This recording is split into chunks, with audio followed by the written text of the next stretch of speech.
Hello, Lone. Welcome to another beta testing day. On day number 1, we covered Druid. I went through all sorts of changes for the Druid, seeing what builds kind of benefited or lost from the changes. On day number 2, we explored the Necromancer class.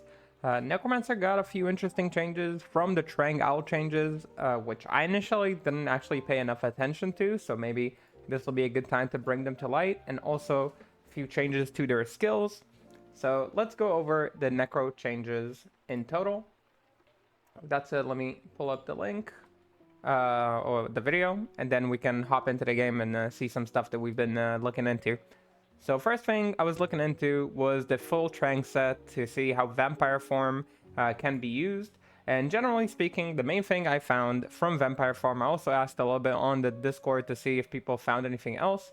The problem with vampire form is that it's too slow. It casts so painfully slow compared to the actual Necro breakpoints, which is it's too bad to use. It's not good for fast mapping.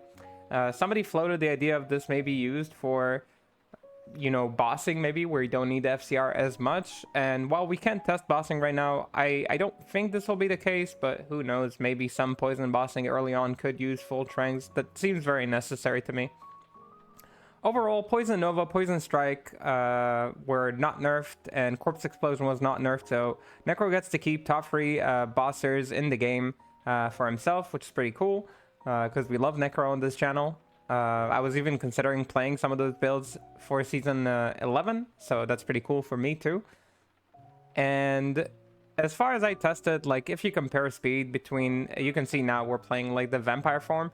The problem is just it's too slow. It doesn't matter that it does more damage. Like the extra mastery is just not worth it. Not on Thief, not on Poison. I tried it on well, what's it called, Dark Pact as well, so none of them really benefited from the vampire form enough to justify the loss in frames. It doesn't justify pretty much anything. Here you can see us finding a little bit of a bug there, where when you try they changed how line of sight works for Corpse Explosion and Desecrate, and you got a visual bug here. It doesn't consume any mana, but when you can't cast, sometimes it just casts your default skill. I reported the bug. Hopefully this is solved, but it's not a major issue, I think, so even if it's not solved, not the end of the world. After that, we moved on to play a little bit of Thief. Thief got a pretty big change, both to mana and to damage. So I was kind of hoping that we see Thief being a little bit better, and while with the full trangs and with the ghoul or vampire form, it did not actually work incredibly well. It was okay with the full trangs. The main issue with full trangs is that it's really hard to get like good FCR breakpoints. We're playing on 75 here. So yeah, after that we actually swapped a few items around, and here you can see me do a full tier 2 map. Bastion is apparently considered a good map for Thief. I haven't looked into it myself. It was just what was suggested to me by a few people. And you can see that like if you swap out a few items for Thief, you can definitely clear maps pretty efficiently. I kept the footage of clearing like most of the map in the video, just so people can see like the potential Thief has right now. In my opinion, it's pretty solid. You can use a lot of different items. I kind of mentioned it in the short video where K Hagen got changed to get up to +9 mana after each kill, which really helps with the mana issues that this build often has. You can of course run like an Insight Act 4 Light Merc, which will give you Arcane Aura as well, which will help with the mana. I'm running like a Bone Flame for some life after each kill. In the beta, sadly, there are no slams, so it's a little bit harder to get all the breakpoints with the items you want. But during actual seasons, because you'll have slams like FCR slam gloves or things like that, it will be much easier to reach the breakpoint you want to reach. So I think this build really did get buffed significantly in a way that makes it viable early game farmer. I actually played it a little bit more on my free time afterwards just to see what I can do with it, and I managed to do sub 5-minute maps with it, which is very satisfactory in my opinion. That is what you should be aiming for. So I was pretty happy with the changes to Thief overall, and not a top tier mapper for Necro, but again, Necro has some of the best mappers in the game, so I think that's okay. Still a very viable build. Many other classes would be very happy with the times that this can post. So I'm generally very in favor of people who want to try Thief early on. Definitely a recommendable build. Remember that this is a build that can also do declone as well because of the changes to... not because, it could have done declone before, but it's gotten even easier now due to the changes to magic resistance on declone and the changes to the synergies for Bone Spirit and Bone Spear. So both skills are doing a lot better in the declone situation. I also demonstrated doing Ubers with this build, which is pretty easy. You simply put down a cage on the Uber and you just smack them with the Bone Spears, and it's pretty strong. So a very all-rounder type of build, especially early on. The gear is not super expensive, at least not at the moment, so I'm pretty happy with how the build did. And after doing that and being pretty happy with how Thief performed, we went over to Dark Pact, the other magic build that was buffed significantly. And while this build still is going to struggle with killing bosses, it's just not a thing that this build is very good at. You can definitely run this build for a lot more budget now. So before you needed a lot more specialized items, and you can see me running the build with full trang set, which before I don't think was very possible, wasn't very strong. It was pretty hard to navigate with it. After that, we of course upgraded some of our gear. We tested the normal setups like Dark Force Spawn with Black Hand Key, and we also tested Obsession Rune Ward. And the main thing I wanted to look at was, now that we have a damage buff, maybe we don't need the Dark Force Spawn to cast like an extra curse. We can make do with like 2 to 3 curses using Obsession, which will auto cast a weaken for us. So that's kind of what we tested, and the answer is yes. Obsession does a lot better than it did in my testing last season. I literally released a guide about this that I recorded recently with the changes of like season 10 in mind. And Obsession actually does a lot better now. So now if you're looking to run this build, again, this is not a top mapper for Necro, but for many other classes, you can see that it does really, really well, and it's very satisfying to play too. So I was very happy with how it performed. For people who do like this build and really like the curse build and maybe want to have a character that can also dabble in dungeons and maybe be like a duo or third in dungeon setups, this is definitely a fun and useful build to run. So I recommend you give it a try. After that, we went into Ubers, as I said, to demonstrate some Bone Spear kills. We tried it with all sorts of like budget options. I think I did it with like half inventory at some point as well. So half inventory of charms, I mean. So not with like full skillers or anything like that. Just like some, I think 3 or 5. I think it was some odd number. I don't remember which one. After that, we compared the Uber's kill with the summoning Uber kill. Summoning is still your day 1 best killer, getting like to Trang-oul waypoint, summoning these ghoul lords, or getting council members. Usually I save the council members for Diablo, so they don't die or like you run out of time before you get to Diablo. He is the hardest one to kill, in my opinion, for like the day 1 situation. Bale is like the easiest one to kill. For comparison, in my opinion. So you can see me here going back to Trang-oul. You use basically one of your waypoints to drop a homunculus on the way, which is a great drop for a day 1 Uber. So we went ahead and demonstrated that on the live stream. And yeah, you basically just go back to the Trav Council, you revive them, you get yourself a bunch of council revives. I think I got it here. I just wanted to show it. Yeah, and we hop forward to declone, and they basically spawn these tons of hydras, which are going to carry you through this phase of the fight. You can see I'm just stuck in that cage and I'm like juving whenever I get hurt. But yeah, basically no CTA needed, no skillers needed. We did no skillers, just like budget gear, and not even full trangs, just like a few pieces. I think we used gloves and armor, and that's it. You don't even need the gloves, just like the armor is like a really nice boost, but you can use other armors as well.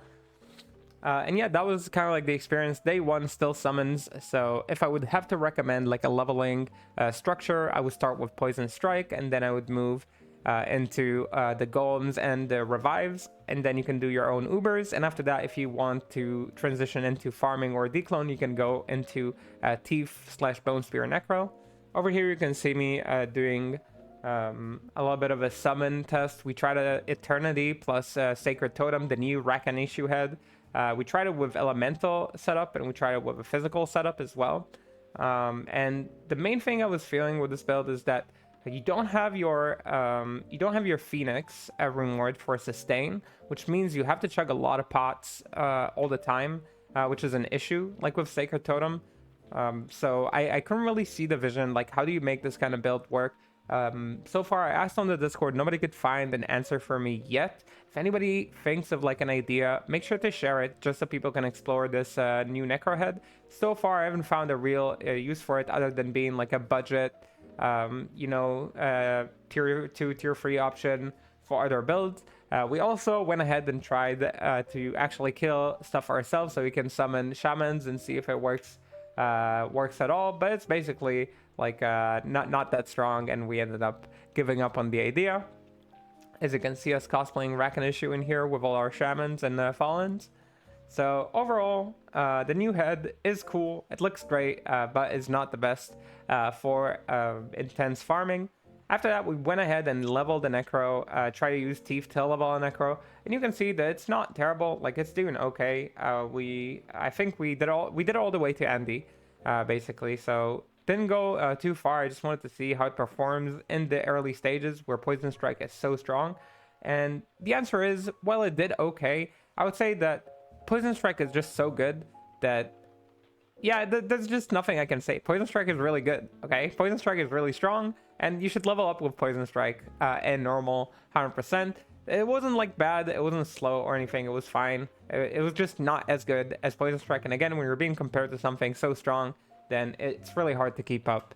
So yeah, that's the kind of like what we did on day number 2 of the beta. We explored Necro, and one thing that I think is really important, a lot of people should know this if they don't already. One thing that I think is super good that they did this season for Necro and for other classes in general is this thing. So you got Trang-oul's claws. It's like fairly commonly used caster claws. They're great, and they're usually very common to find. They're also used for poison skill builds sometimes.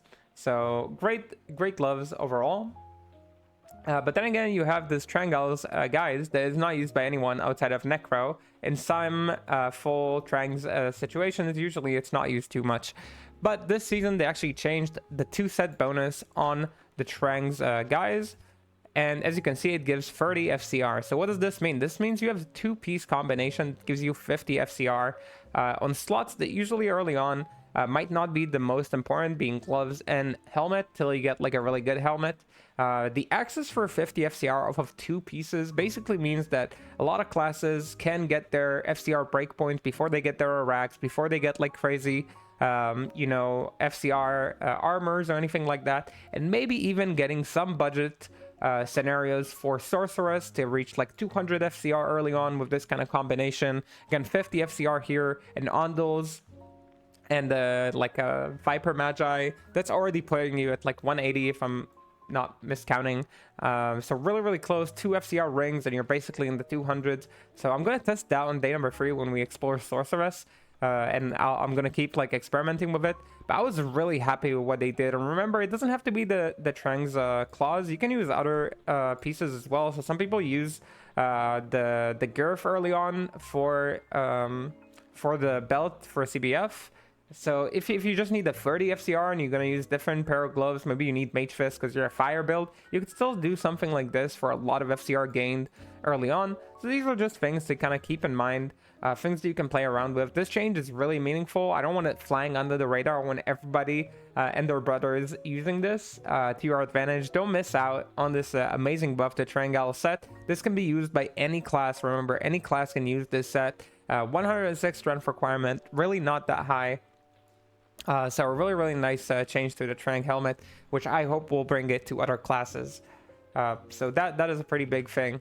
Overall, from what I gathered on day number 2, Teeth is looking a lot better. I actually played a lot more Teeth on my free time. A build that I was not planning at all to play after testing it in Season 10. I was not happy with where Teeth was, so I'm really happy they did these changes.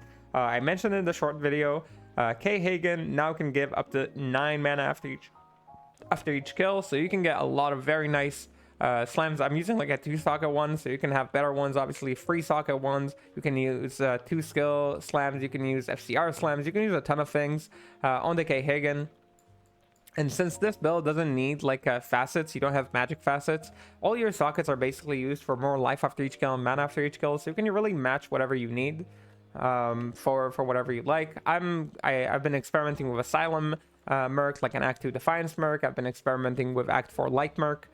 So Teeth looking really, really nice. The Bone Wall and Bone Prison, I used it a little bit in my free time, and outside of using it in situations like Ubers or maybe bossing, I don't think, like, for the most part, you're going to be seeing this being used. It's a little bit too slow to my taste, at least. For some people, this may be really cool. Of course, you can use it to attract other enemies on the screen, as we, at least as I learned, you can do after the Senpai stream. Senpai kind of showed it to me. Oh, not to me personally. He showed it on the stream and I saw it. Okay, I don't have that kind of relationship with Senpai. But yet. So, unless you're using it for that, it seems like Bone Wall and Bone Prison are not going to be used. Maybe some meme builds, maybe some challenge runs are going to start utilizing it. But other than that, I don't think it's going to be a thing. Corpse Explosion, Poison Dagger, and Poison Nova look amazing. They really, really look good for mapping, doing like sub 5-minute maps really well still. Busted builds, really. I love all three of them. We got Desecrate for bossing. It's still going to be your main bosser, in my opinion. I don't think that's going to change. Very, very nice bosser for the Necro. At least as far as nice can be for Necro and bossing. So I still think that's going to be your main bosser. But for day one, Bone Spirit and Bone Spear are probably going to take over. And for summoning, Fire Golem was not touched. Fire Golem is very strong. So obviously this is going to stay good. Full revives, I don't think is going to become like a mainstay of anything. Green Goblin with the skeletons and all that, that was definitely nerfed because of the changes to multi-shot with the nerfs to crossbows. The Wrath approach, like, I don't think was a big thing for Necro. So Green Goblin nerfed a little bit more. And full golems, I think, are still the same. Like, nothing was changed about them. Like, blood golems, if you're running that, are still fine.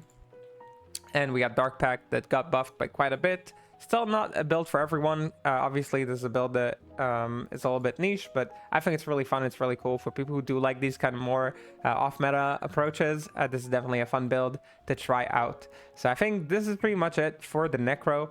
It was really nice to explore this class. I really love this class a lot, and I'm hoping to make at least one Necro in Season 11. So hopefully I'll see my fellow Necro homies during that season. And I hope everybody enjoyed this video. If it was useful to you, and even if it wasn't, I would really appreciate you dropping a little like and a subscribe. For everybody who appreciates and enjoys the content, it really helps the channel grow. The channel been on an insane growth lately. I know it's like, I always been hearing a lot of YouTubers say these kind of things. I'm really feeling it right now, so I now understand like what they're kind of like going through when they're sharing this kind of excitement. It feels like there's a lot of like support, and it just feels really nice coming into Season 11. I wish all the Necros and the people who just watched the video to learn about Necro happy Season 11. I'll see you tomorrow or tonight or in the stream, wherever I see you. Okay, have a good whatever you're having, and yeah, till the next one. Bye.